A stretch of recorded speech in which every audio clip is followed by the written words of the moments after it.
আপনারা যারা কমিটির দায়িত্বে আসছেন, আমার কথা নাই, কোরআন বলছে। কিভাবে বলছে?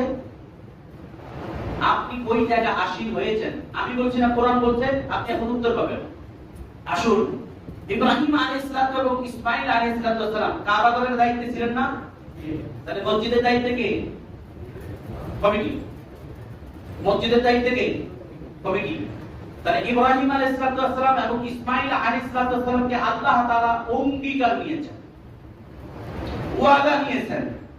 তাই মসজিদের কমিটিতে আপনি এই মসজিদে হোক, অন্য মহল্লার হোক, নিজের বাড়ির মসজিদের দায়িত্বশীল হন। এটা আপনার জন্য, নসিহত এটা আপনার জন্য। এবং যারা বর্তমানে আলহামদুলিল্লাহ এখানে কমিটিকে দায়িত্ব আনা যায় না, আলহামদুলিল্লাহ এটা অনেক ভালো একটা কল্যাণকর। কারণ দায়িত্ব এত বড় বড় দায়িত্ব, অনেকে আছেন দায়িত্ব নেওয়ার জন্য এটা আমাকে দিতে হবে, এটা আমাকে দিতে হবে, এটা আমি নিব। কিন্তু আমাদের এখানে বেশ কিছু দায়িত্বশীল আছেন, তাদেরকে জোর করে দায়িত্ব বসায় দিতে হয় যে না, এটা আপনাকে নিতে হবে। আছে না নাই? হ্যাঁ, তাদেরকে দায়িত্ব বসায় দেওয়া হয়েছে। আল্লাহ তাদেরকে সাহায্য করুন। এবং আমার কথা নয়, সূরাতুশ শুরা, সূরাতুশ শুরা, এই শুরা শব্দের মধ্যে সূরাত, এই সূরাটা, এই সূরার শুরার আয়াতের মধ্যে কোন একটা আয়াতের মধ্যে এই মুহূর্তে আমার স্মরণে আসছে না, বলা হয়েছে যাকে দায়িত্ব অর্পণ করা হয় সে দায়িত্ব নেয় না। বুঝেন কিন্তু কথা, যে দায়িত্ব নেয় না তাকে দায়িত্ব অর্পণ করা হয়, গছিয়ে দেওয়া হয়, আল্লাহ তাকে সাহায্য করে। আর যে নিজ থেকে দায়িত্ব নেয়, কেড়ে নেয়, আল্লাহ তাকে সাহায্য করে।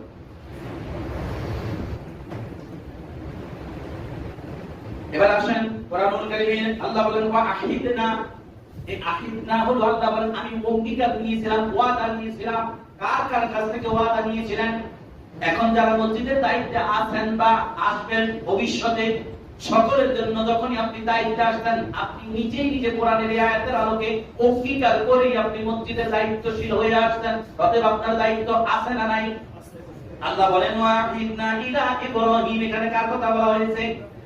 ওয়া ইসমাঈল কার কথা বলা হয়েছে? কেন? পৃথিবীর সর্বপ্রথম মসজিদ কোনটি? বায়তুল্লাহ। সেই বায়তুল্লাহ ঘর নির্মাণ করেছিলেন কে? ইব্রাহিম এবং ইসমাঈল। ইব্রাহিম এবং ইসমাঈল আলাইহিস সালাম নির্মাণ করার পর সেই মসজিদ বায়তুল্লাহ রক্ষণাবেক্ষণ, পবিত্রকরণ, পবিত্রতার সমস্ত দায় দায়িত্ব কার মধ্যে ছিল? আমি বলছি না, আল্লাহ বলেন কোরআনুল কারীমে, আল্লাহ বলেন আনতাহিরা। দেখেন, আপনারা হয়তো বলবেন যে হুজুর মনে হয় আমাদের, আল্লাহ বলেন আনতাহিরা, তাহির মানে হলো পবিত্রতা। এই হুজুর তাহির কি? হ্যাঁ, তাহির মানে কি? তাহলে কোন ঘরকে পবিত্র রাখতে হবে? আল্লাহ বলেন আনতাহিরা বাইতিয়া, বাইতুল মানে ঘর, আর বাইতিয়া আমার ঘর। তাহলে আল্লাহর ঘর কোনটা? আয়াতটা কোরআনে নাযিল করছেন আল্লাহ। তাহলে কোন ঘরকে আল্লাহ তাআলা ইঙ্গিত করেছেন? বালিয়াবুদু রাব্ব হাযাল বাইত, বালিয়াবুদু, সুতরাং তোমরা গোলামি করো, রাব্ব হাযাল বাইত, তোমাদের রবের, এই ঘরের রবের, হাযাল বাইত অর্থাৎ বাইতুল্লাহ রবের গোলামি করো, ইবাদত করো। ওয়া আহিদনা ইলা ইব্রাহিম ওয়া ইসমাঈল আন তাহিরা বাইতিয়া, ইব্রাহিম এবং ইসমাঈল আলাইহিস সালাতু ওয়াস সালামের কাছ থেকে আমি অঙ্গীকার নিয়েছিলাম তারা যেন আমার ঘরকে সর্বদাই পবিত্র রাখে। এই পবিত্রতার বিষয়ে এক নম্বরে আল্লাহ তাআলা ইব্রাহিম এবং ইসমাঈল আলাইহিস সালাতু ওয়াস সালামকে অঙ্গীকারের বিষয়ে প্রথম শর্ত দিয়েছে, শিরক থেকে এই ঘরকে পবিত্র রাখতে হবে, মূর্তি থেকে এই ঘরকে পবিত্র রাখতে হবে, গুনাহের কর্ম থেকে এই ঘরকে পবিত্র রাখতে হবে। এখন মারামারি করা কি গুনাহের কাজ না সওয়াবের কাজ? মসজিদে কি মারামারি করে না, কি করে না?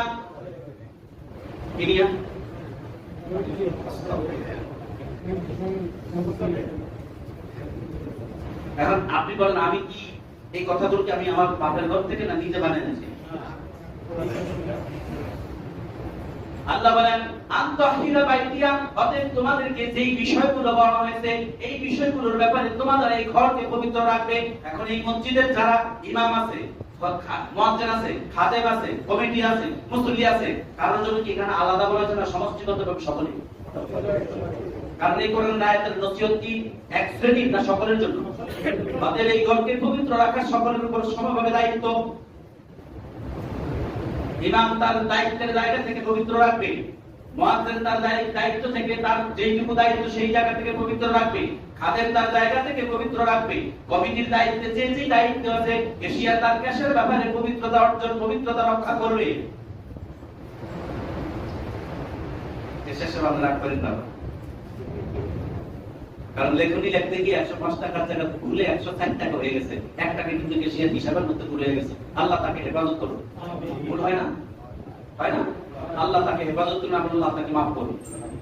এইভাবে পবিত্রতার বিষয়টা দেখেন। আর তাহিরা বা ইতিয়া, তাদের আল্লাহ বলেন তোমরা আমার এই ঘরকে পবিত্র রাখবে। আর কেন রাখবে? কেন রাখবে? কেন রাখবে? আমি বলছি না, আল্লাহ বলেন। আসুন কোরআন থেকে শুনি। আল্লাহ বলেন লিত্তাইবিন, যেহেতু এই ঘরে তাওয়াফ হয় না, তাওয়াফ হয় কোথায়? বাইতুল্লাহ। তাওয়াফ হয় কোথায়?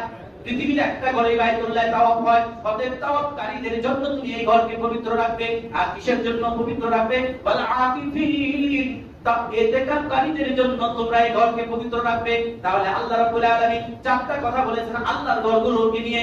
শুধুমাত্র আমভাবে খাসভাবে আল্লাহ তাআলা বাইতুল্লাহকে বুঝিয়েছেন লিত্তাইবিন, তাওয়াফকারীদের জন্য বাইতুল্লাহকে তোমরা পবিত্র রাখবে। আর কি করবে? ওয়াল আকিফিন, তাওয়াফকারীদের জন্য তোমরা এই ঘরকে পবিত্র রাখবে।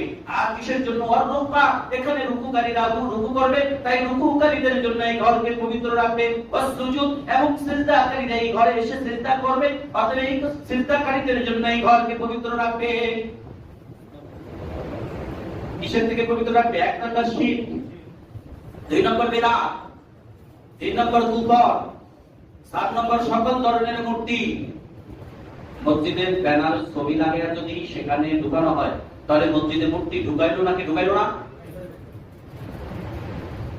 যদি আমি কথা ভুল বলে থাকি, আপনারা তাফসীরে তাবারী যেহেতু আরবিতে, এটা আপনারা পাবেন না, আপনারা যেটা সহজ ভাষা পাবেন, তাফসীরে মারিফুল কোরআন, তাফসীরে মাথানি, তাফসীর ইবনে কাসির অনুবাদ করা হয়েছে।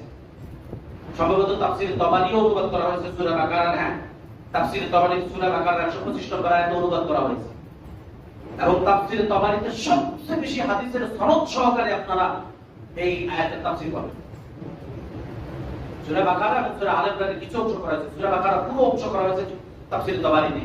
এবং তাফসীরে তাবারীতে সকল হাদিস গ্রন্থগুলো দেওয়া আছে, যে তাফসীরে তাবারী থেকে ইবনে কাসিরের রেফারেন্স নেওয়া হয়েছে, মাযহারিতে রেফারেন্স নেওয়া হয়েছে। তাই আপনি চলে যাবেন সরাসরি তাফসীরে তাবারীতে অনুবাদ সহ। আর যদি না পান, আপনার কাছে যেটা মাযহারি আছে, মারিফুল কোরআন আছে, অথবা ইবনে কাসির আছে, সেখানে আপনি অনুসন্ধান করবেন এই আয়াতের সূরাতুল বাকারা 125 নম্বর আয়াত শেষ অংশে, ওয়ালাকিন্না ইলা ইব্রাহিম ওয়া ইসমাঈল আত-তাহহিরা বাইতিয়া লিত-তাইবিন ওয়াল আকিফিন ওয়া রুকআইস সুজুদ। অতএব তাওয়াফকারীদের জন্য, ইতিকাফকারীদের জন্য, রুকুকারীদের জন্য, সিজদাকারীদের জন্য এই ঘরকে পবিত্র রাখতে হবে।